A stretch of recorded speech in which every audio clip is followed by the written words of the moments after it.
Sebelumnya, awalan pengantarnya terkait materi tawasul ini mungkin sudah banyak ya, atau sebagian sudah paham tentang apa itu tawasul. Terus saya nanti tidak berbicara terkait khilafiyahnya, terus kemudian ya apa perbedaan pendapat antara ulama ini atau uh, tapi saya ingin menyampaikan atau bahan diskusi pentingnya tawasul itu apa apa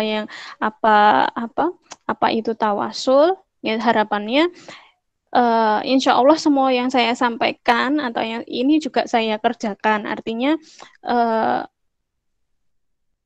saya tidak terlepas dari insya Allah tidak terlepas apa yang saya sampaikan, saya ucapkan. Sudah bisa terlihat, Mbak? Sudah Ustazah. Sudah muncul di share screen. Oh, lihatnya di mana ya? Biasanya langsung muncul di layar utama Ustazah.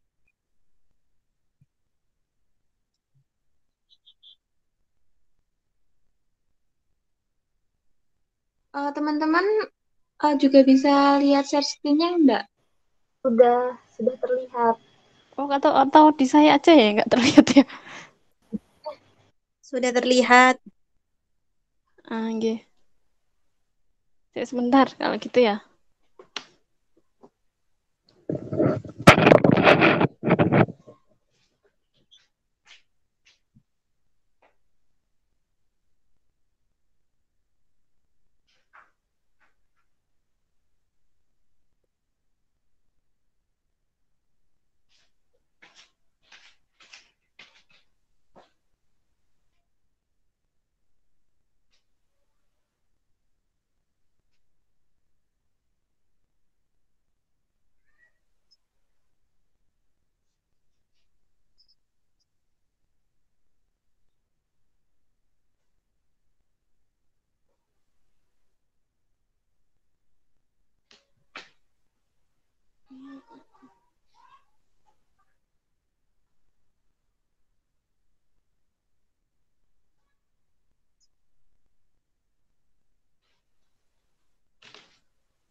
Ya, maaf, ngapunten, nggak terbiasa dengan Google Meet karena bukan ustadzah ya. Kalau ustadzah di Insan Permata ya semuanya menguasai.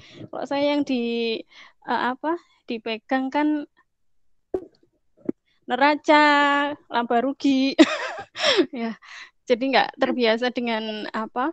Uh, tapi insya Allah bisa menyesuaikan. Oke, yang pertama yang perlu kita pelajari hari ini tentang tawasul. Apa itu tawasul? Insya Allah mungkin beberapa ada yang sudah paham. Yang pertama, karena saya bukan ini ya, apa istilahnya ulama atau yang secara pemahaman bahasa Arabnya pun bagus, saya tidak mengambil tawasul diambil dari bahasa itu enggak, tapi secara pemaknaan secara umum mungkin ya yang bisa kita yang kita bisa pelajari hari ini. Tawasul itu pada hakikatnya itu untuk mendekatkan diri kepada Allah, mendekatkan diri kepada Allah. Tujuannya agar kita semakin dekat dengan Allah sehingga kita bisa seolah-olah Allah itu mendengar doa-doa kita. Nah, itu yang filosofisnya mungkin ya, filosofisnya. Tapi secara bahasa pada umumnya tawasul lebih dikenal dimaknai sebagai perantara. Nah, yang banyak difahami adalah sebagai perantara media. Jadi kalau saya bertawasul kepada melalui kiai ini dan kiai itu. Nah, itu berarti itu adalah dia bertawasul meminta bantuan kiai melalui perantara Pak Kiai atau ulama untuk mendoakan saya kayak gitu. Itu artinya seperti itu. Jadi perantara yang digunakan untuk memohon biasanya yang berkaitan dengan agar doanya dikabulkan, agar kajatnya dikabulkan dan sebagainya itu. Itu biasanya yang dimaknai tentang tawasul. Selanjutnya Nah, tadi kan pengertian secara harfiahnya tawasul itu adalah suatu bentuk ketaatan kita kepada Allah. Nah, bagaimana sih kita itu melaksanakan ketaatan? Bentuk ketaatannya seperti apa? Yaitu dalam melakukan ibadahnya, beribadah kepada Allah, terus kemudian mengikuti petunjuk Rasul, terus kemudian mengikut mengamalkan seluruh amalan yang dicintai dan diridhoi oleh Allah. Nah, harapannya ketika kita melaksanakan ketaatan kepada Allah ini, Allah ridho kepada kita. Ya, Allah ridho kepada kita, Allah dan mudah-mudahan doa-doa kita, hajat kita juga dikabulkan. Itu terkait dengan tawasul. Jadi bentuk pelaksanaan ketaatan kepada Allah. Terus kemudian tawasul ada 2 jenis, sebenarnya bukan 2 jenis, tapi ini karena berkaitan dengan fenomena yang ada yang dilakukan oleh masyarakat, itu ada pengelompokan kayak gitu. Jadi ada yang disyariatkan, tawasul yang disyariatkan itu seperti apa, terus kemudian tawasul yang dilarang, artinya tidak boleh dilakukan atau bisa jadi hukumnya itu adalah haram, jatuhnya syirik atau syirik kecil bahkan syirik besar kayak gitu ya, musyrik kayak gitu. Nah, ini tawasul yang diperbolehkan itu yang seperti apa? Yang pertama itu bertawasul dengan zat Allah yang maha suci. Jadi memang bertawasul dengan zat Allah yang maha suci karena sebagai orang muslim yang harus kita yakini adalah ketika kita memohon sesuatu itu adalah kepada Allah, meminta pertolongan juga kepada Allah dan menyembah juga hanya kepada Allah seperti yang kita sebutkan dalam doa yang yang selalu kita bacakan dalam sholat itu ya di Quran surat Al-Fatihah itu kan suatu bentuk penghambaan kita kepada Allah sehingga tidak ada sesembahan yang lain selain Allah. Itu juga jadi bertawasul kepada zat Allah itu diperbolehkan. Terus kemudian bertawasul melalui amal salih yaitu amal-amal perbuatan yang itu tadi ketika kita beribadah terus kemudian melaksanakan perintahnya, menjauhi larangannya, terus kemudian semakin taat. Nah, itu termasuk bentuk-bentuk amal saleh. Nah, nanti di belakang saya tunjukkan contoh-contoh keteladanan sikap bertawasul terhadap amal saleh itu seperti apa kayak gitu. Terus selanjutnya yang untuk contoh tawasul yang diperbolehkan yang ketiga yaitu bertawasul melalui doa orang lain yang masih hidup. Nah, ini beberapa juga pernah dicontohkan bukan dicontohkan, ada di firman Allah, terus kemudian dicontohkan oleh Rasulullah juga ya. Jadi boleh bertawasul melalui doa orang yang masih hidup. Ini syaratnya adalah orang tersebut masih hidup. Nah, bukan yang sudah mati, bukan yang sudah meninggal kayak gitu. Nah, nanti meskipun sampai saat ini untuk bertawasul kepada orang yang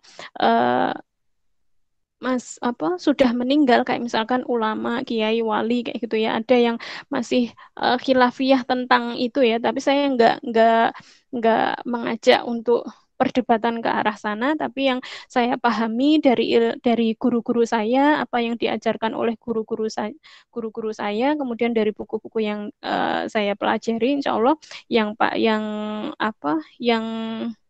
sahihnya seperti itu kayak gitu ya, yang tawasul yang dibenarkan yang seperti itu tadi, yang tawasul kepada melalui zat Allah, terus kemudian tawasul melalui amal saleh, terus kemudian tawasul dengan doa orang yang masih hidup. Terus kemudian tawasul yang dilarang itu yang seperti apa? Tawasul yang dilarang artinya meminta perantara atau media untuk memohonkan doa kepada Allah kayak gitu ya, sebagai sarana untuk mendekatkan diri kepada Allah itu melalui perantara apa. Nah, itu kalau yang dilarang itu yang pertama contohnya tawasulnya kaum musyrikin orang-orang musyrik. Nah, orang musyrik itu jadi gini, yang mereka sembah itu kan berhala, terus ada lagi yang apa selain patung-patung ada pohon dan sebagainya kayak gitu. Nah, mereka itu nanti di salah satu surat kayak gitu ya di firman Allah seperti di kaumnya siapa Nabi Yunus kalau nggak salah. Nah, itu disebutkan bahwa sesembahan mereka itu sebenarnya mereka menyampaikan secara lisan itu ini adalah perantara saya untuk mendekatkan diri saya kepada Sang Pencipta, kepada ya Allah lah kayak gitu. Nah, tapi kemudian ditegaskan oleh Allah, enggak, itu adalah sesembahan orang-orang musyrik. Itu sama artinya dengan syirik. Karena sesungguhnya tidak ada sesembahan selain Allah kayak gitu. Nah, itu tawasul yang dilarang. Tawasulnya orang musyrikin. Terus kemudian ya itu tadi ya sesembahan itu melalui sesembahan bertawasul dengan sesembahan sesajen terus apa mungkin kalau sekarang yang banyak itu kan apa ya mungkin barang-barang antik barang-barang yang berbau syirik kayak gitulah meskipun itu uh, secara apa ya secara niatnya mungkin ya niatnya oh ini tak pegang dengan kalau bahasa Jawa kalau di tempat saya itu istilahnya itu aji-aji kayak gitu ya aji-aji jadi dengan kita memegang aji-aji atau kalau bahasa lainnya itu jimat kayak gitu ya dengan memegang itu atau dengan kepemilikan itu seolah-olah itu kita merasa dekat dengan Allah kayak gitu ya seolah merasa dekat dengan Allah padahal itu syirik itu musyrik kayak gitu ya itu apa beberapa jatuhnya itu nanti ya kita akhirnya menjadikan itu suatu hal ya termasuk sesembahan juga kayak itu bukan bukan bukan semata-mata barang kayak gitu yang kita ayem memegangnya atau sebagai aji-aji itu tadi ya. Terus kemudian yang ketiga yaitu meminta doa kepada orang yang sudah meninggal atau sudah mati kayak gitu siapapun itu kayak gitu. Nah ini yang dari banyak ulama atau dari beberapa buku yang saya pelajari dari guru-guru saya juga menjelaskannya seperti itu kayak gitu ya. Jadi terlepas di luar banyak yang oh itu masih khilafiyah ada kok kayak misalkan ada yang masih apa ke makam wali untuk meminta doa wali dan sebagainya dan itu insya Allah tapi kalau saya pribadi untuk tawasul terhadap orang meninggal itu lebih baik dihindari karena masih itu tadi ya artinya kecenderungan ulama atau dalilnya itu dilarang meskipun ada khilafiyah tadi yaitu karena kebanyakan dalil yang ada itu boleh berdoa, boleh bertawasul atau meminta doa kepada orang yang masih hidup. Nah, sedangkan nanti ada beberapa ini ya kisahnya ya nanti di slide selanjutnya.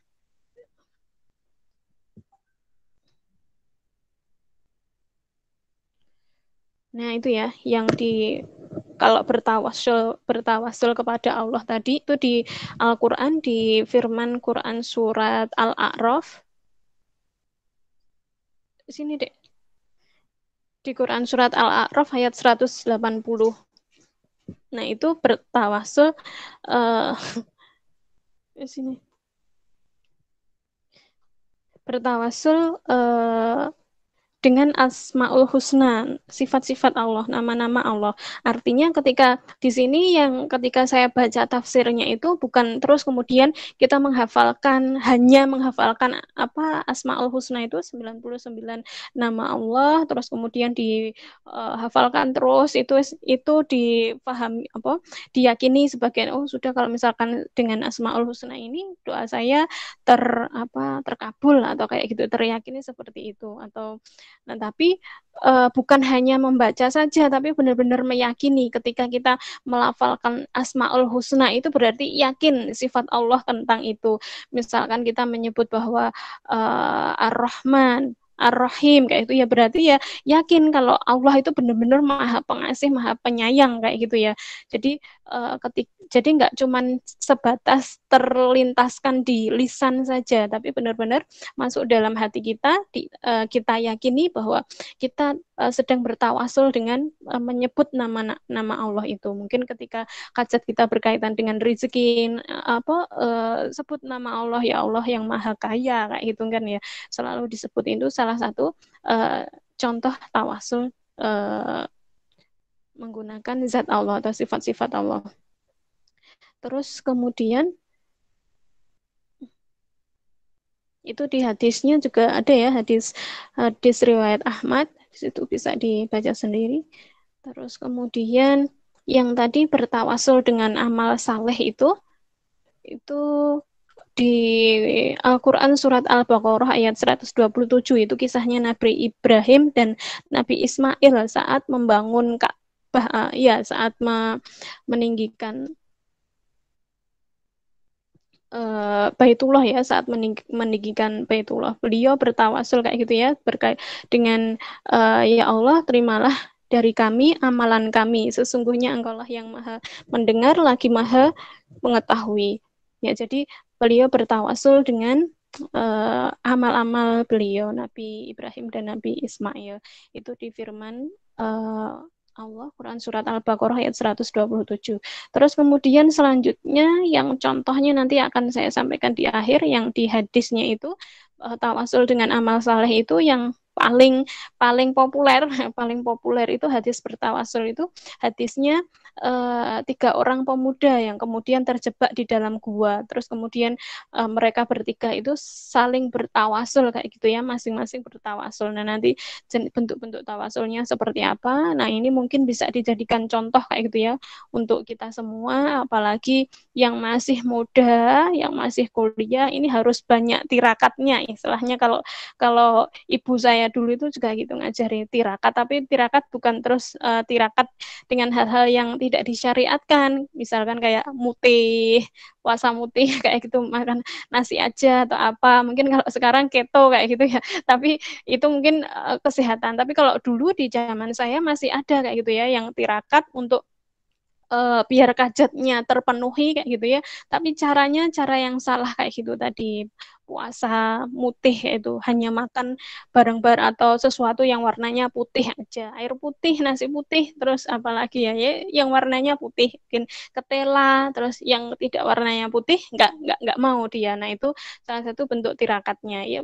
Kalau dipikir-pikir ya sebenarnya yang menyiksa yaitu mungkin syaratnya dari jinnya kayak gitu ya. Jadi jangan sampai. Nah, nanti terkait dengan amal saleh mungkin bisa kita ini ya, contoh yang amal salehnya, tawasulnya para pemuda dulu itu seperti apa. Terus kemudian tawasulnya dengan doa orang yang masih hidup. Nah, ini di sini juga banyak ini ya, banyak khilafiyah di bab yang ini. Jadi meminta doa orang yang masih hidup. Ada yang meminta doa orang yang sudah mati, itu ada yang mempraktekkan dan banyak di kalangan dunia Islam kayak gitu ya. Mungkin kalau kita lihat orang-orang Muslim di India, di ini mungkin kalau kita lihat film-film Muslim di sana itu loh, oh kok gitu ya, berarti boleh dan sebagainya. Nanti saya tidak membahas ke arah sana mungkin karena keterbatasan ilmu saya, tapi secara umumnya, secara ya itu kebanyakan yang diperbolehkan itu adalah meminta doa orang yang masih hidup kayak gitu. Nah, ini beberapa yang dicontohkan itu di Quran surat Yusuf ayat 97. Mereka berkata, wahai ayah kami, mohonkanlah ampun bagi kami terhadap dosa-dosa kami. Sesungguhnya kami adalah orang-orang yang bersalah. Nah, saat itu kisahnya itu yaitu meminta dalil ini yang dijadikan boleh meminta doa kepada orang yang masih hidup. Terus kemudian yang di hadisnya itu kisahnya Umar yang meminta doa saat suatu saat itu musim paceklik kayak gitu ya, suatu saat musim paceklik, terus kemudian beliau meminta ini apa bertawasul melalui Nabi. Kemudian beliau mendatangi Nabi kayak gitu ya, mendatangi Nabi dan kemudian meminta ya, wahai Nabi Muhammad, mohon apa ya istilahnya minta mohon didoakan segera turun hujan kayak gitulah kasarannya. Nah kemudian melalui perantara doa Nabi Muhammad ini kemudian Allah turunkan hujan. Nah setelah itu terjadi saat ini Rasulullah masih hidup.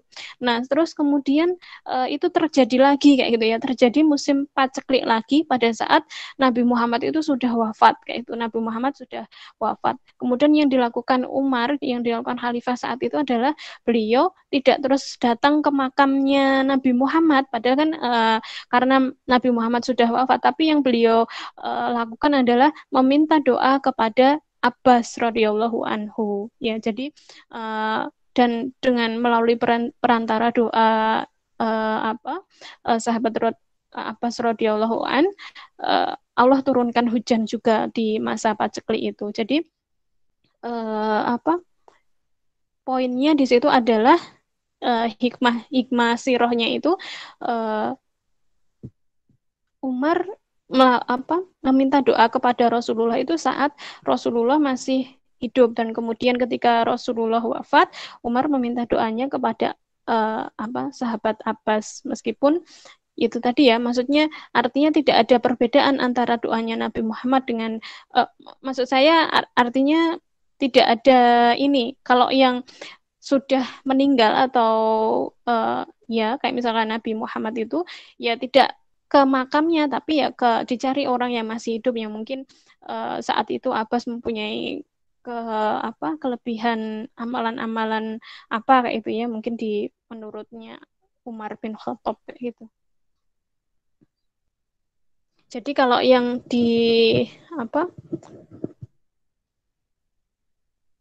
nah ini itu tadi beberapa contoh yang diperbolehkan ya, tawasul yang disyariatkan, tawasul syar'i lah, karena itu tadi ada khilafiyah yang akhirnya ada yang menyebut itu bid'ah, ada yang menyebut itu haram dan sebagainya. Nah kemudian banyak kesalahan yang terjadi adalah kesalahan yang sering terjadi yaitu tadi tawasul kepada orang yang sudah mati. Nah ini hati-hati karena ya sudah, kalau orang sudah mati itu sudah putus amalannya, kecuali yaitu tadi ya mungkin yang hadis yang sering yang banyak kita kita pahami, salah satunya itu yang mengalir terus pahala jariahnya atau doa anak yang saleh, nah itu bisa terus mengalir. Tapi untuk ya sudah, mereka kalau sudah meninggal sudah tidak bisa mendoakan lagi orang-orang yang hidup di dunia, artinya mendoakan keluarganya dan sebagainya. Nah itu ketika banyak sekali fenomena, mungkin kalau kita lihat ziarah ke makam itu sebenarnya boleh atau tidak kayak gitu. Nah kalau saya sendiri memahami, karena dulu saya juga termasuk pelaku ya pelaku saya dulu kalau SMP SMA sering sekali ziarah ke makam wali, sampai wali Songo kayak gitu ya, ke wali di daerah tempat tinggal saya itu di daerah Kediri itu, meskipun nggak disebut ini ya wali Songo mulai dari 1-2, tapi di sebelah di dekat rumah saya itu ada pondok pesantren, dan yang di situ ada istilahnya, orang tahu itu termasuk wali atau enggak, tapi orang-orang ya istilahnya derajatnya sama dengan wali ya. Nah, akhirnya banyak orang kan yang ziarah ke makamnya, namanya Syekh siapa ya, enggak saya sebutkan lah nanti biar tahu sendiri. Jadi banyak yang ziarah di situ, jadi makamnya dibentuk yang bagus, kayak dibentuk bagus kayak gitu. Hampir setiap Kamis malam Jumat, atau pokoknya setiap pekan itu ramai sekali orang berkunjung untuk berziarah. Nah saat itu yang dilakukan di situ itu adalah istighosah, terus kemudian yang mendekatkan diri, kemudian sangat sering saya bahkan hampir rutin kayak itu ya, hampir tiap pekan pun saya juga berziarah. Awal-awalnya juga bertanya-tanya, ini sebenarnya niatnya orang itu berziarah ke makam itu apakah dalam rangka untuk bertawasul atau hanya untuk ya kita berziarah itu untuk mengenang apa perjuangan mereka, mengenang apa istilahnya apa? Zikrul maut kayak gitu loh, zikrul maut ke makam kayak gitu ya, semakin mendekatkan diri. Nah akhirnya berkecamuk di situ kayak gitu ya, akhirnya berkecamuk di situ. Kemudian dari situ saya juga belajar, oh sebenarnya kayak gini tuh boleh atau enggak kayak gitu. Nah ternyata bermacam-macam juga, ada yang sudah paham itu, oh ya memang benar berziarah itu yang memang hanya untuk kita apa mendekatkan diri saja, terus kemudian untuk mengenang pengorbanan atau perjuangan mereka dan untuk zikrul maut, bukan untuk meminta doa. Nah itu beberapa yang paham. Nah tapi ada beberapa yang masyarakat kita yang tidak paham itu akhirnya kayak berpikiran berziarah itu ya tempat untuk meminta doa kayak gitu loh. Maksudnya dia berdoa di makam itu, dia berdoa kepada orang yang meninggal di situ. Nah, itu yang salah. Nah, karena kita tidak tahu apa yang ada di hati masing-masing orang. Nah, kalau saya pribadi lebih cenderung tidak perlu menjudge, oh orang ini bertawasul ke makam. Nah, mungkin niat mereka memang oh benar-benar untuk zikrul maut atau untuk ini ya mengenang sejarah atau pengorbanan mereka dan sebagainya. Itu di situ ininya. Ya tadi ya tawasul kepada orang yang sudah mati, siapapun itu, entah itu wali, entah itu orang tua kita sendiri, entah itu mbah mbah nenek atau nenek buyut dan sebagainya. Nah, biasanya hati-hati jangan sampai kita terpeleset, maksudnya minta doa mbah, doa ini putune mbah habis ini ujian kayak gitu ya. Itu uh, khawatir kepleset jadi bertawasul pada orang yang sudah meninggal. Terus kemudian ya itu tadi ya sudah saya contohkan menjadikan makam wali dan lainnya sebagai tempat bertawasul. Terus kemudian bertawasul dengan barang yang syirik sudah saya contohkan tadi. Kalau yang di Jawa itu bahasanya adalah jimat kayak gitu ya. Jimat. Jadi bukan terus apa? Bukan ini bukan surat-surat, biasanya kan ada membaca Al-Kahfi, nanti akan apa fadilahnya apa, terus Yasin fadilahnya apa, itu enggak apa-apa, kalau menurut saya enggak apa-apa. Tapi ini yang khusus yang apa yang ya bentuknya jimat kayak gitu, meskipun kadang kalau saya pernah lihat itu ada yang jimat itu memang bentuknya seperti tulisan Al-Qur'an, kayak misalkan hurufnya huruf Al-Qur'an tapi nggak bisa kita baca kayak gitu ya. Kalau kita baca itu oh, apa sih bacanya itu nggak nggak sama kayak gitu. Nah itu bisa jadi uh, itu bentuk dari jimat. Nah dulu saat saya kuliah itu setiap pulang ke rumah itu pekerjaan saya itu ya karena ya insya Allah saya belajar ini ya, maksudnya belajar uh, Al-Quran, belajar Islam itu memang sejak kecil, sejak sekolah SD itu kalau saya setiap siangnya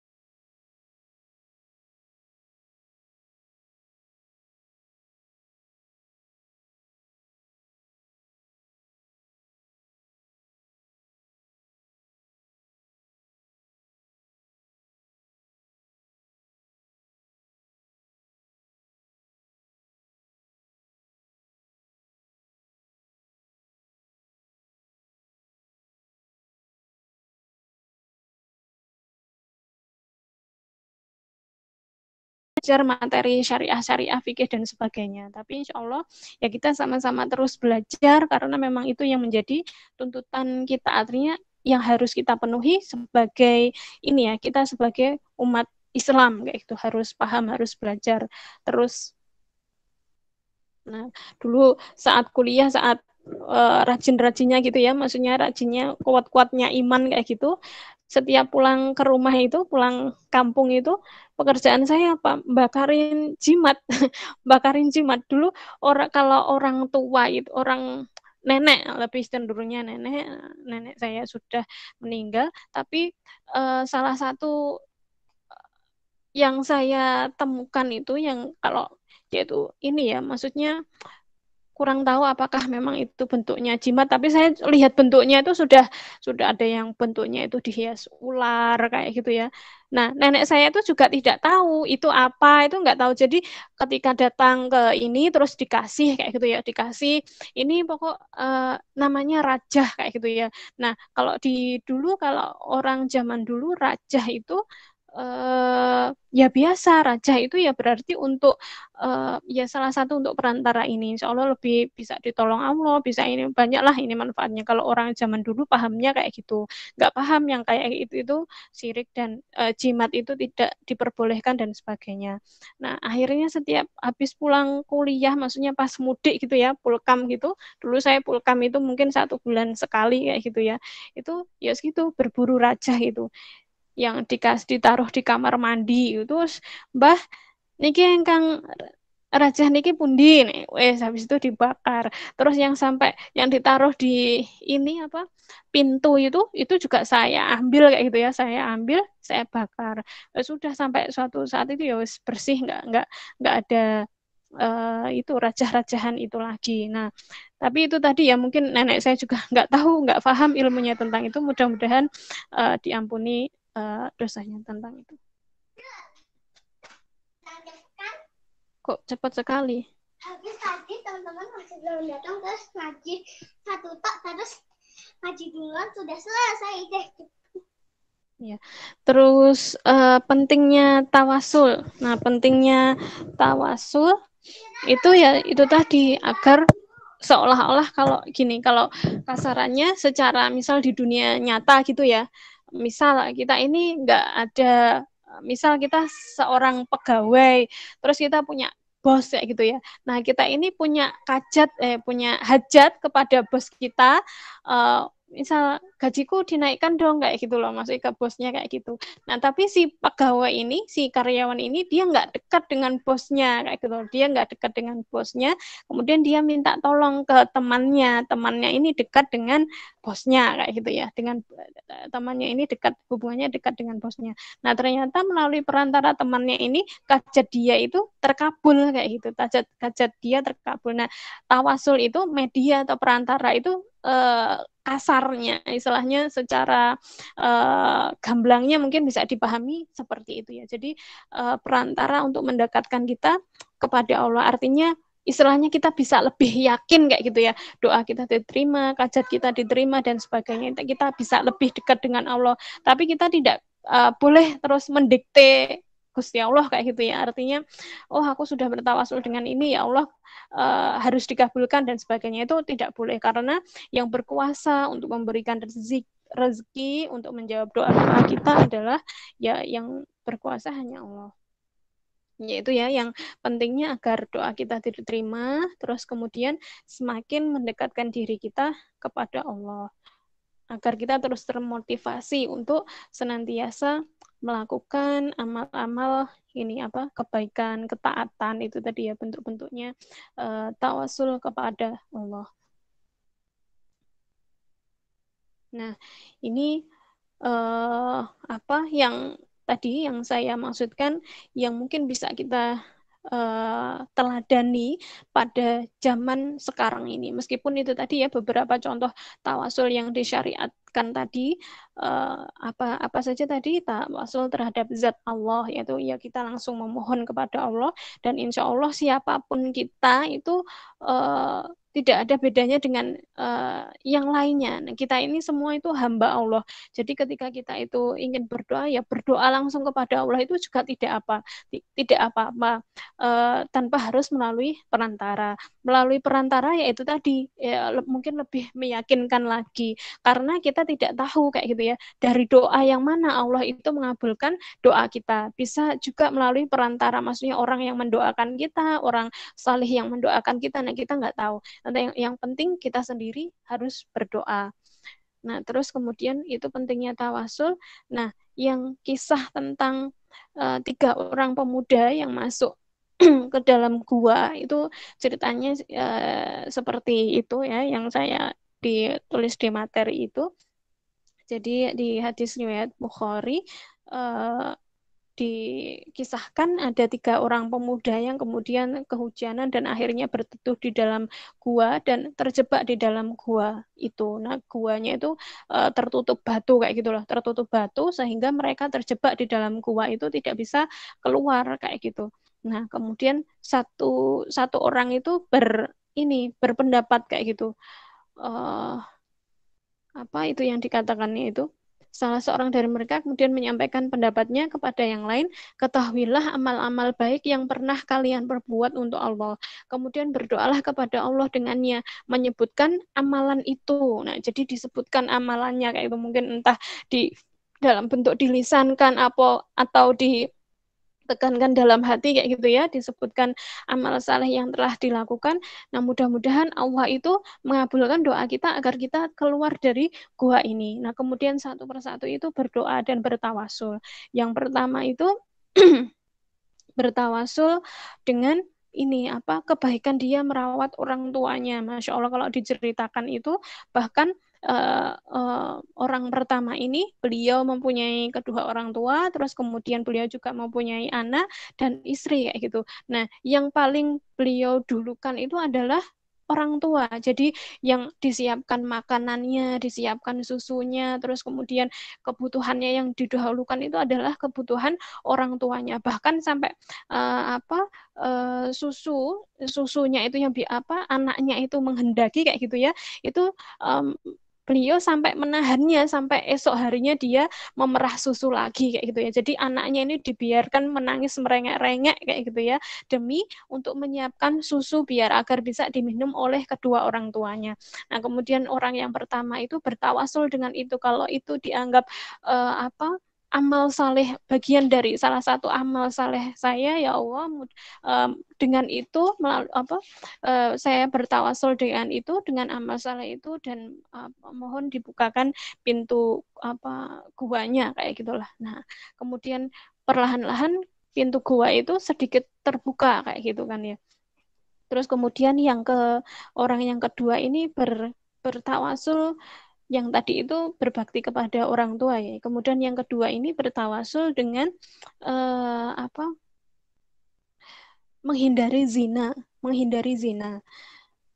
Nah, ini kisahnya ternyata bukan terus kemudian dia itu yang dipepet kayak gitu. Maksudnya bukan yang dipepet kayak kisahnya Nabi Yusuf itu enggak, tapi yang orang yang kedua ini memang dia menghendaki kayak gitu ya. Dia menghendaki suatu saat dia melihat gadis yang dia tergoda, yang membuat imannya tergoda kayak gitu ya, dan dia sampai ingin melakukan berhubungan badan lah dengan gadis itu. Kemudian gadis itu menolak, kamu kasih aku uang 100 dirham dulu lah kayak gitu baru boleh menyentuhku. Nah, kemudian si pemuda yang kedua ini bekerja keras sekali kayak gitu ya, bekerja keras sekali mengumpulkan uang sampai terkumpul 100 dirham. Nah, kemudian setelah mencapai itu uangnya, dia mendatangi si perempuan itu tadi, ini uangmu sudah terkumpul 100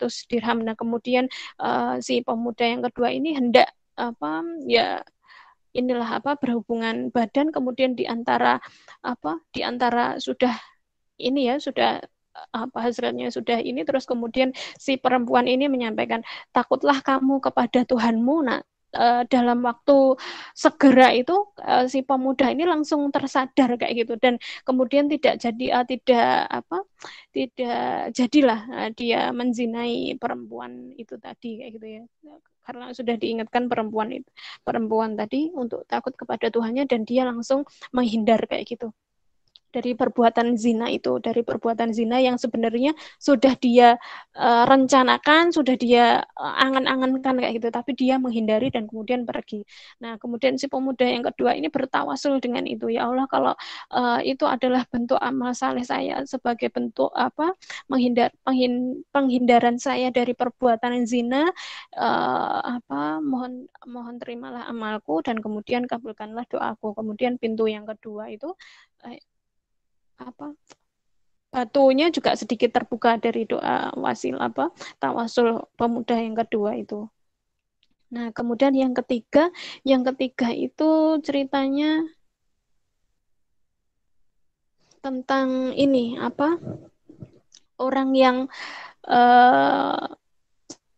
bersedekah ya. Jadi lebih tepatnya tentang bersedekah, tidak hitung-hitungan bersedekah kayak gitu ya. Dikisahkan bahwa dia mempunyai pegawai kayak gitu ya. Dia mempunyai pegawai, terus kemudian pegawainya ini mogok. Pegawainya ini mogok, terus kemudian istilahnya kalau bahasa sekarangnya itu resign kayak gitulah.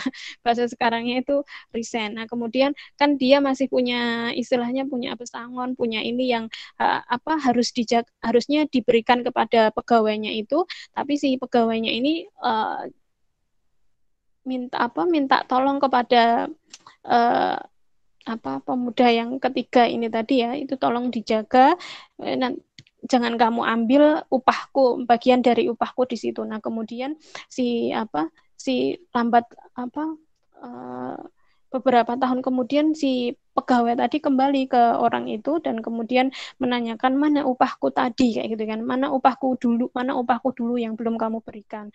Nah, kemudian ternyata sama yang punya ini, sama bosnya pegawai tadi itu ternyata ya tetap di istilahnya itu kalau sekarang itu tetap kalau misal upahnya 1 juta, nah sekarang ini upahnya jadi berlipat-lipat karena dia berdayakan kayak gitu ya, asetnya dia dijadikan produktif.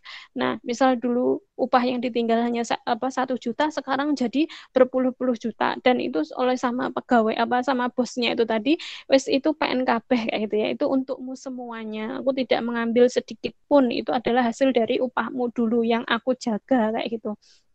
Nah, itu adalah salah satu bentuk penjagaan amanah dari amanah harta kayak itu ya, amanah harta pegawai yang dulu ditinggalkan atau dititipkan. Nah, ini bentuk wasilah orang yang ketiga itu kemudian ya Allah kalau itu menjadi amal salihku, terimalah dan kemudian kabulkanlah doaku. Nah, dari doa yang ketiga ini, dari ketiga pemuda ini dikisahkan kemudian dari situ pintu gua itu terbuka. Artinya batu yang menutupi gua itu sedikit-sedikit terbuka dan ketika pemuda itu keluar dari gua dan terselamatkan dari gua kayak gitu sehingga bisa keluar.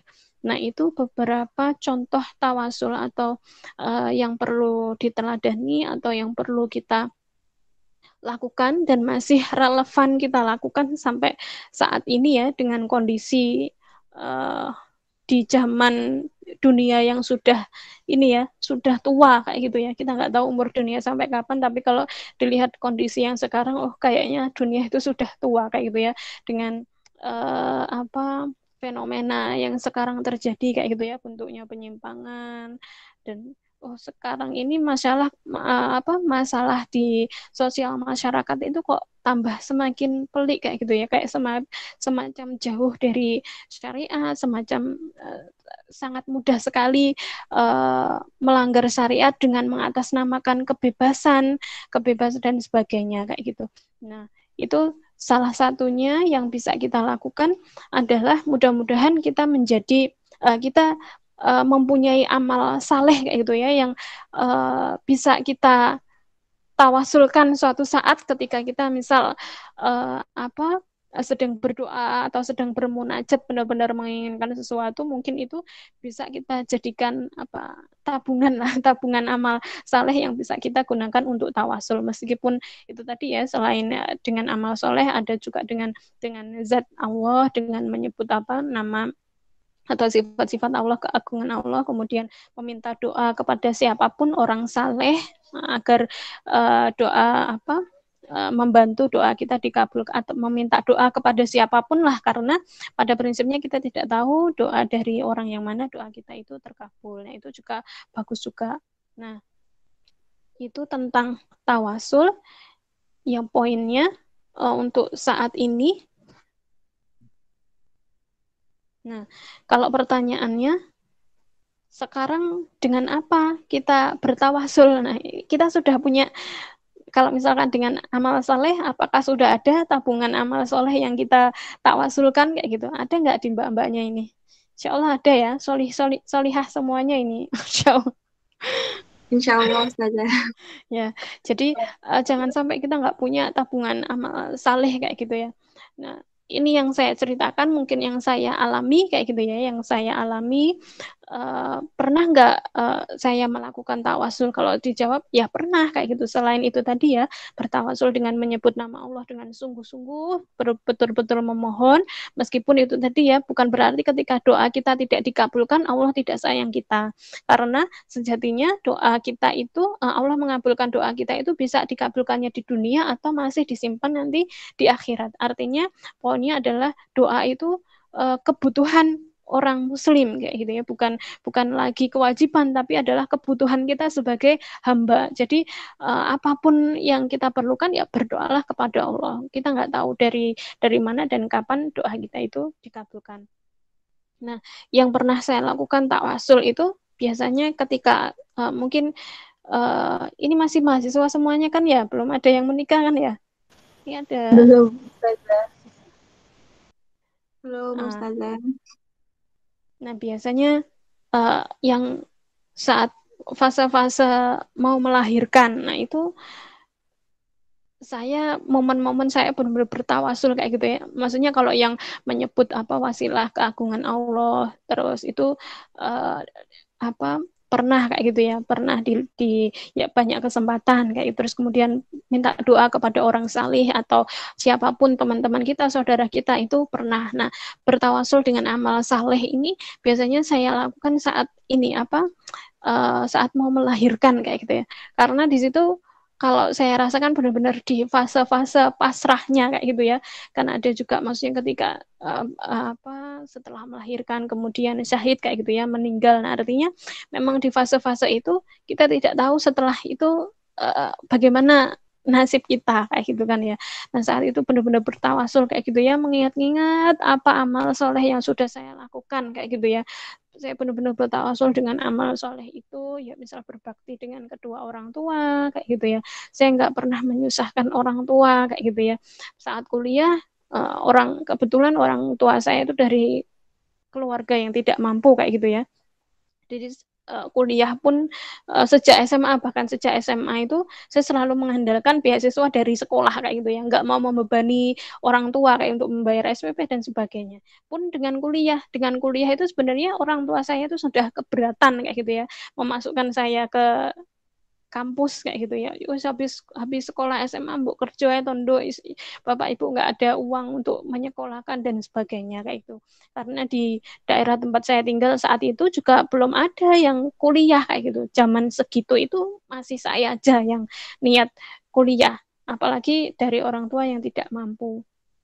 Saat itu saya tekad, sampun bapak ibu kasarannya ini maksudnya inilah bahasa apa, sudah nggak usah apa khawatirkan saya kayak itu, sudah nggak usah khawatirkan saya, insya Allah saya bisa hidup sendiri kayak gitu ya, sudah bisa insya Allah bisa hidup sendiri, mencari ya nanti dapatnya dari mana lah kayak gitu ya.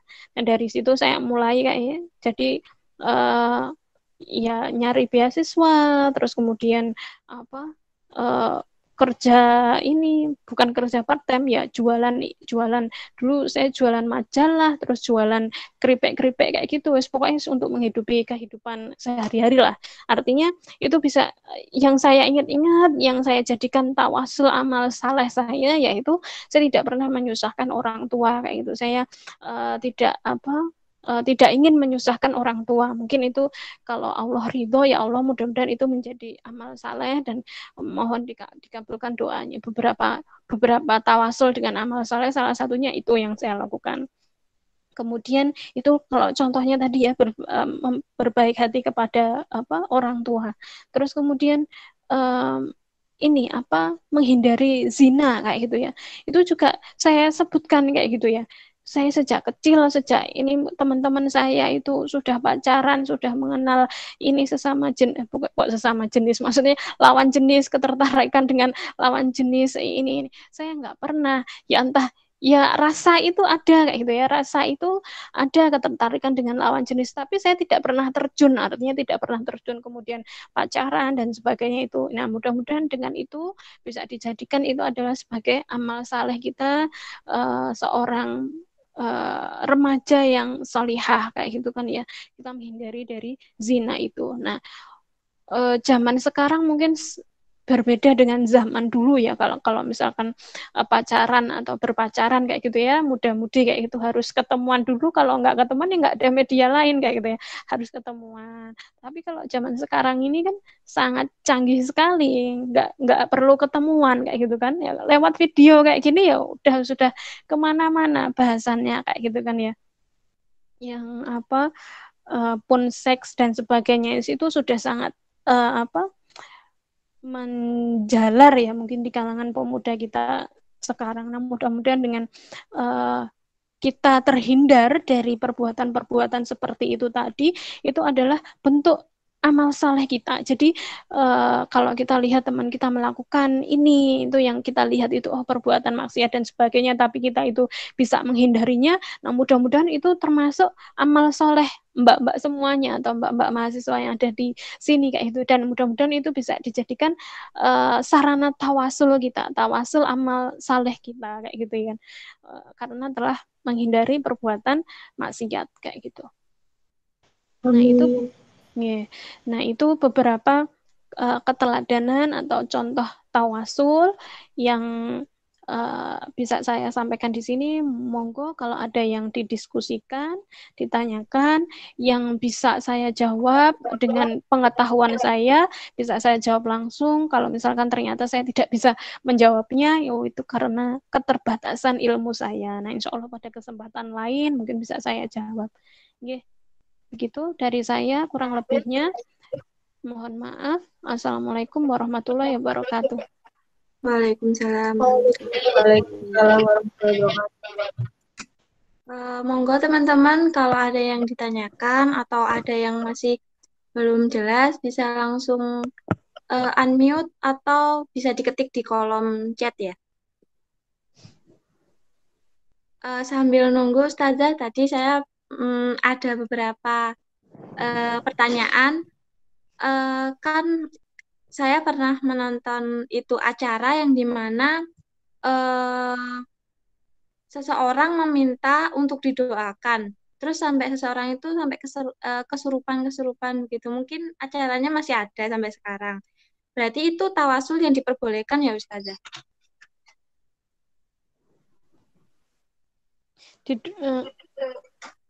Didoakan sampai kesurupan maksudnya. Iya. Nah, ya itu doanya gimana? Kan biasanya kalau didoakan itu kan malah ini ya ya mungkin doanya seperti apa dulu mungkin ya Mbak ya. Jadi kalau misalkan didoakan tidak dengan orang yang soleh sekali, Pak, bukan orang yang soleh, artinya orang itu beriman terus kemudian mendoakan kepada kita, itu nggak apa-apa kayak gitu, artinya boleh kayak gitu, karena mendoakan siapapun itu boleh kayak gitu, nggak harus dia seorang kiai, dia seorang pejabat, dia seorang ulama, maksudnya nggak harus meminta kepada itu mungkin, tapi ada ini ya istilahnya budaya, berkaitan dengan budaya masyarakat kita yang istilahnya kalau ulama itu masih tingkat istilahnya spiritualitasnya kan secara budaya masyarakat kan masih kita beliau yang paling taat, paling soleh. Nah, biasanya masyarakat itu kan saya coba tak berdoa kepada minta doa, mudah-mudahan ya siapa tahu doa ya kita nggak niatnya ya nggak tahu itu doanya dikabulkan atau enggak, tapi murni ya meminta doa gitu aja. Nah, itu tanpa embel-embel dengan doa orang ini doaku pasti dikabulkan. Nah, kayak tanpa embel-embel itu insya Allah boleh kalau menurut saya. Tapi kalau pengkhususan kayak misalkan saya mau ujian terus kemudian minta doa Pak Kiai, terus kemudian dari doanya Pak Kiai itu saya harus lulus ujian. Nah, itu kan ada embel-embel syaratnya kan ya, dari doa itu harus lulus ujian. Nah, itu kadang di situ godaannya setan itu di situ kayak gitu, sehingga nanti muncul syirik dan sebagainya. Jadi ya dari kita dulu yang membebaskan doa-doa atau maksudnya, niatnya kita dulu seperti apa. Berarti harus pintar-pintar jaga niat ya, Ustazah. Ya, jadi ya itu. Jadi kan kalau fenomena di masyarakat, kalau di kampung saya sendiri kan itu juga masih banyak yang seperti itu. Jadi kayak suatu keharusan gitu loh. Ketika meminta doa kepada Pak Kiai, dia benar-benar yakin doanya itu dikabulkan dan dia ketika lulus misalkan atau apa kayak gitu, oh ini doa dari Pak Kiai. Jadi semacam akhirnya jadinya mengkultuskan yang mengkultuskan itu boleh kayak gitu. Ya. Baik teman-teman, adakah yang mau bertanya? Monggo. Oh inilah ada Ustazah Ariska, ada Ustazah Tia.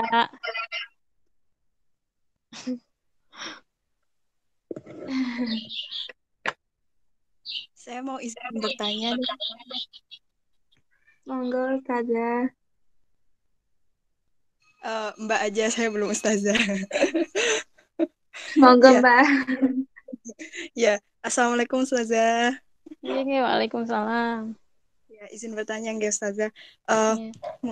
Tawasul ini setahu anak pribadi kan sarana untuk mendekatkan segala sesuatu kepada Allah gitu ya. Iya. Nah, juga termasuk ikhtiar pun juga harus apa ya? Juga ada suatu ikhtiar untuk mendekatkan kepada Allah kayak gitu. Misalnya ada seorang yang sakit kayak gitu saja. Ikhtiar kita ingin menyembuhkan penyakit itu kayak gitu. Itu juga salah satu ikhtiar dan apa ya? Juga pengen lebih dekat sama Allah supaya sembuh, supaya nanti lebih ibadahnya lebih taat kayak gitu.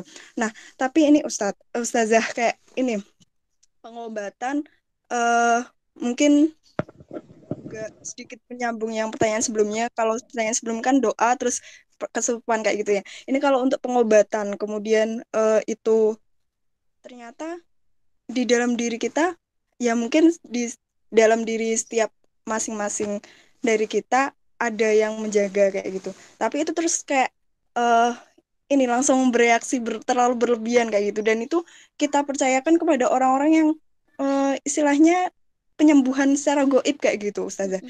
Apakah itu juga lebih menyimpang kayak gitu? Atau itu dibenarkan dalam Islam seperti itu Ustazah? Iya. Terima kasih Mbak. Siapa itu? Astri ya, Astri. Pasti, iya. Ya. Jadi mungkin ruqyah ya istilahnya ya. Ruqyah tapi bukan ruqyah syariah, mungkin kayak gitu ya. Padahal bahasa ruqyah itu harusnya syariah kayak gitu ya. Kalau enggak kalau enggak apa bukan yang syar'i berarti bukan ruqyah. Nah, kalau saya baca di bahasa apa di buku tentang roh itu ya, tentang roh itu setiap manusia itu kan ada apa ya? Ini panjang itu cerita. Ada istilahnya korin lah. Korin ini memang ya bukan sebentuk ya apa ya? Ya semacam jin yang menyertai kita lah kayak saat proses kelahiran kita itu ada masing-masing kita ada korin kayak gitu. Nah, tapi ya itu maksudnya alam kita itu sudah berbeda kayak gitu. Alam kita berbeda. Ada jin yang maksudnya proses kelahirannya bersamaan kayak gitu ya. Saat itu. Terus kemudian ya manusia yaitu kita. Nah, tapi alam kita ini berbeda, tidak menyatu. Kemudian terus jin itu ada di kita itu enggak ya. Saya masih kurang jauh ke sana, tapi yang bahasan terkait apa ini tadi ruqyah ini tadi ketika pas saat kita berobat terus kemudian ada bereaksi dan di situ ada jinnya yang merasuki kayak gitu. Kalau misalkan itu mengganggu kayak gitu ya, artinya memang ada jin yang perlu harus dikeluarkan dari dalam diri kita kayak gitu. Mengganggunya ini lebih tepatnya kita jadi malas-malasan melakukan ibadah kayak gitu. Maksudnya tingkat mengganggunya seperti itu. Bahkan untuk sholat aja kita itu nggak mau kayak gitu loh, disuruh sholat aja kita nggak mau. Biasanya itu indikasi-indikasi ya. Nanti kalau yang sering saya ini dapatkan dari ustadz peruqyah kayak gitu, nah bisa jadi itu juga jin itu juga mengganggu kesehatan kita, yaitu melalui penyakit kayak gitu. Nah beberapa yang disyariatkan oleh yang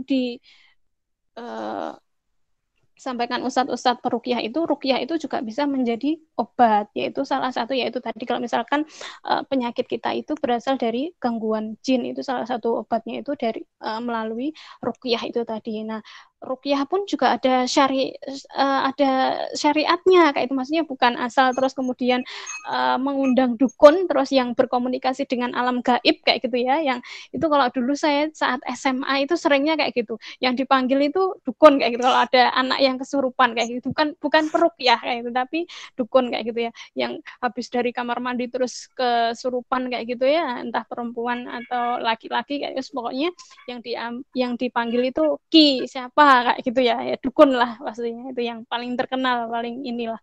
Nah, yes, kalau saya lihat bentuk pengobatannya sebelum mengenal ini ya, sebelum mengenal ruqyah, yaitu ya ini diajak komunikasi terus yang nggak menyebut nggak menyebut nama-nama Allah, bukan menggunakan ayat-ayat Al-Quran, tapi ya langsung mediasi komunikasi dengan apa ya seolah-olah yang saya pahami setelah saya paham ruqyah, oh ternyata di ini tubuh dukun itu sendiri itu ternyata juga ada jinnya, karena di situ dua jin saling berkomunikasi gitulah ya kasarannya itu ya, sampai paham kayak gitu ya dengan bahasanya kayak gitu ya, sampai inilah klik gitulah antara ya, akhirnya setelah dikomunikasi dari dukun itu, nah yang merasuki manusia tadi itu keluar kayak gitu ya, dengan hanya diajak omong-omongan itu tadi, tapi ya itu tadi di dalam tubuhnya dukun itu bisa jadi ada jinnya yang membantu untuk berkomunikasi. Nah itu kalau yang menggunakan melalui media gaib ya, yang tidak disyariatkan. Nah ada juga yang melalui ruqyah. Nah ruqyah ini peruqyah itu tidak berkomunikasi dengan jin secara langsung, tapi ya melalui artinya tidak tahu bahasanya. Maksudnya itu tidak di dalam dirinya peruqyah itu tidak tidak terasuki jin juga lah kayak gitulah bahasanya itu, tapi dia ketika dengan menyebut nama Allah, dibacakan ayat-ayat Al-Quran itu melalui manusianya itu sendiri yang bilang, yang berkomunikasi, jadi manusia yang dirasuki itu yang berkomunikasi dengan peruqyahnya, sehingga macam-macam. Kalau dulu saya setelah lulus kuliah itu bekerja di Yayasan As-Sohwah. Nah salah satu programnya itu juga ruqyah, tentang ruqyah. Jadi saya termasuk yang sering ikut megangin pasien yang di ruqyah kayak gitu ya, megangin pasien terus baca-baca doa ayat-ayat Al-Qur'annya itu kayak gitu ya, membantu membacakan Al-Quran. Nah itu yang luar biasa, maksudnya kalau kita tahu langsung dan itu ternyata nyata kayak gitu loh, maksudnya bukan terus yang ada di TV-TV kayak gitu, kalau pas saat ruqyah terus reaksinya kayak gitu, enggak, tapi saya mengalami sendiri kayak gitu ya, itu nyata kayak gitu. Maksudnya kalau orang yang benar-benar ada jin di dalam tubuhnya yang itu tadi ya, biasanya itu yang sering kita tangani saat itu yaitu karena pelet kayak gitu ya. Ada orang yang nyukai dia kayak, tapi ya situ dengan pelet, terus kemudian ada orang yang nggak suka terus bawa ke dukun dan sebagainya, atau yang seringnya dengan jimat kayak gitu, dengan jimat. Nah banyak reaksinya tuh macam-macam, sampai yang reaksinya itu mau muntah-muntah kayak gitu ya, sampai ada yang reaksinya itu mukul-mukul kayak tidak sesuai kemampuan manusia pada umumnya lah, itu sampai mukul tembok itu kayak tangannya itu sampai berdarah, tangannya manusia itu sampai berdarah, maksudnya. Nah itu kan kekuatan yang bukan kekuatan dari dianya, tapi ya itu. Terus ada yang juga yang sakit, lumpuh dan sebagainya. Nah salah satunya juga bereaksi juga ketika diruqyah. Nah artinya itu tadi, ketika perantara atau ikhtiarnya memang sesuai dengan syariat. Kalau misalkan untuk pengobatan memang jalurnya mau ruqyah, ya ruqyah yang disyariatkan, bukan terus ke yang dukun atau yang langsung itu ya, yang alam gaib itu, karena ya khawatirnya itu tadi berkomunikasinya antar jin itu tadi ya. Oke, syukron Ustazah. Nggih.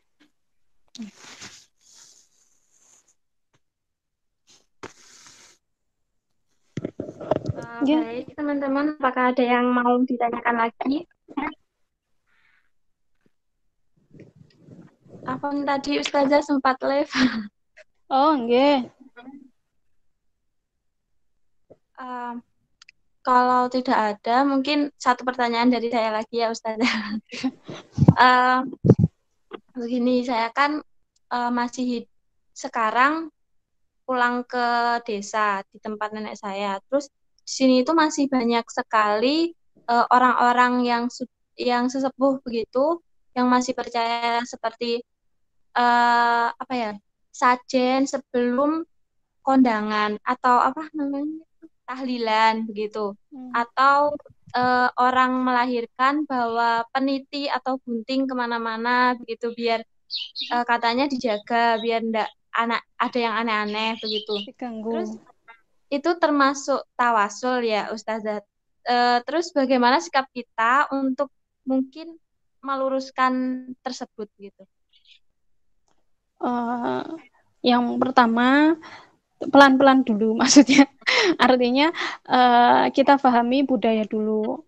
Ketika kita mengingatkan keluarga kita, orang-orang terdekat sekitar kita, itu jangan terus kemudian kayak orang yang kita baru belajar mengenal Islam, terus kemudian tapi kita tidak paham secara menyeluruh, sehingga yang ada itu ya langsung ini salah, itu salah, harus seperti ini, harus seperti ini, pun itu dengan keluarga kita sendiri kayak gitu ya, dengan keluarga orang tua kita, ayah ibu kita, tapi dengan cara yang santun, tetap dengan cara yang santun mengingatkan, ataupun kalau misalkan dikasih contoh langsung kayak gitu ya, misal kita tidak suka, ya sudah disampaikan pelan-pelan, kita tidak, misal kayak contohnya dulu itu ini ada ya yang datang ke pernikahan saya ini, Ustazah Tia ini dulu dulu yang panitia pernikahan kayak gitu ya. Nah, itu salah satu yang masih ketat, masih apa ya, masih membudaya di kita itu yang belum kita bisa hindari itu momen-momen sakral seperti itu. Mungkin kalau yang ya seperti contohnya tahlilan atau 7 harian. Nah, mungkin kita sebagai anak mungkin ya, oh ini kita niati saja sebagai sedekah kita. Sudah nggak usah ada niat-niat lain. Nah, mungkin kita membahasakannya gitu dulu untuk yang mereka itu yang benar-benar belum paham. Artinya masih memungkinkan ada penolakan dari apa yang kita sampaikan. Tapi kalau kita bisa mengerjakan secara langsung, misalnya contohnya yang pernah saya lakukan dulu saat pernikahan, kalau di Jawa itu ya pernikahan itu ya masih pakai weton, terus kemudian apa sesajen kayak gitu biar nggak ada hujan kayak gitu kan ya, itu lidi terus di apa kayak gitu kan, nah, terus macam-macam pokoknya itu banyak sekali klinik saat pernikahan itu banyak sekali. Tapi alhamdulillah dengan kuasa Allah, artinya juga diberikan kekuatan untuk saya berani mengatakan bahwa saya nggak pakai itu semua kayak gitu ya. Bahkan yang dulu yang masih tersisa, yang masih belum bisa saya kondisikan itu ya kembar mayang itu aja, kembar mayang yang sampai kalau di Jawa itu itu hanya simbolis, artinya nggak ada hubungannya dengan klinik sebenarnya, hanya simbolis. Kalau mantenan itu ya ini tukar kembar mayang itu terus dibuang. Nah, masih itu aja yang belum dihindari. Tapi untuk klinik-klinik yang lainnya, weton, terus kemudian apa itu tadi sesajen, terus cari tanggal baik, terus kemudian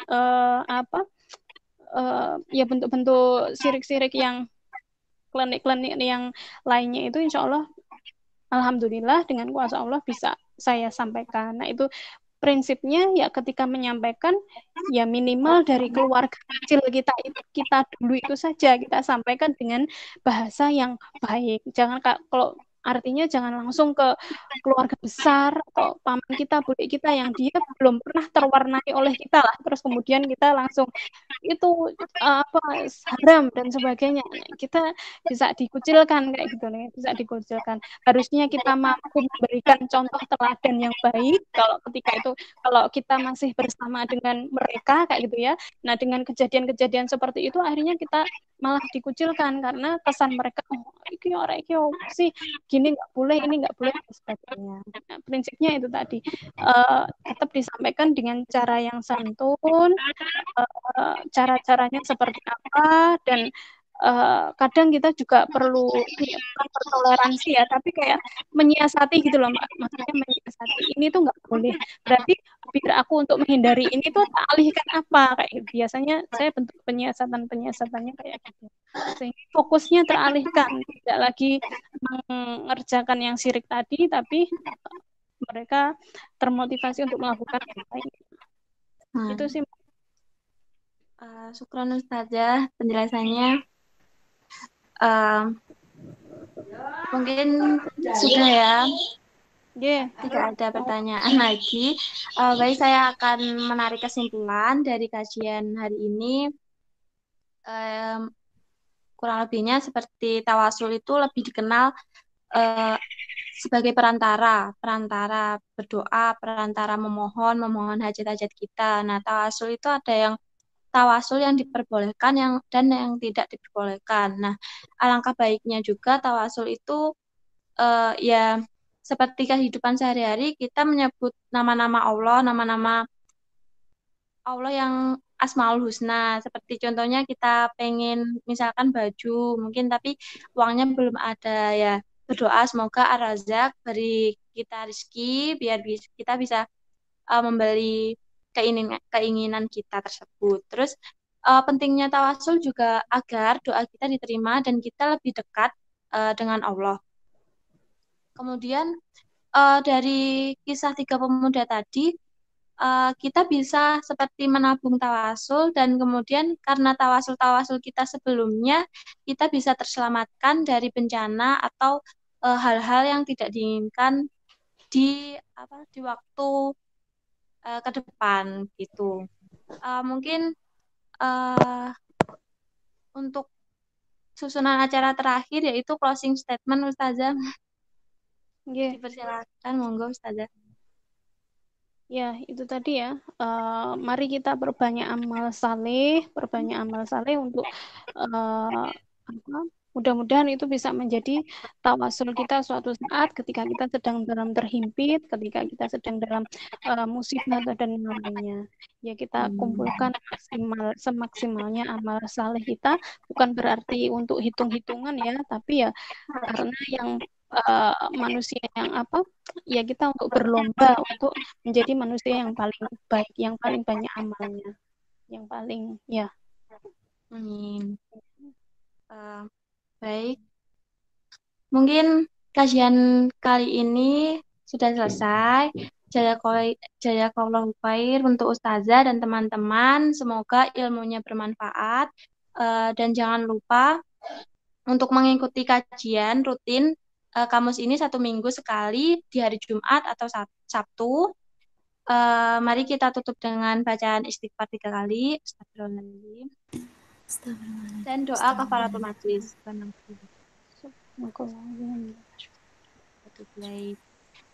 Terima kasih Ustazah. Apabila ada kurang lebihnya, kebaikan datang dari Allah, dan apabila ada kesalahan dari saya, itu kesalahan murni dari diri saya sendiri. Terima kasih Ustazah dan teman-teman. Assalamualaikum warahmatullahi wabarakatuh.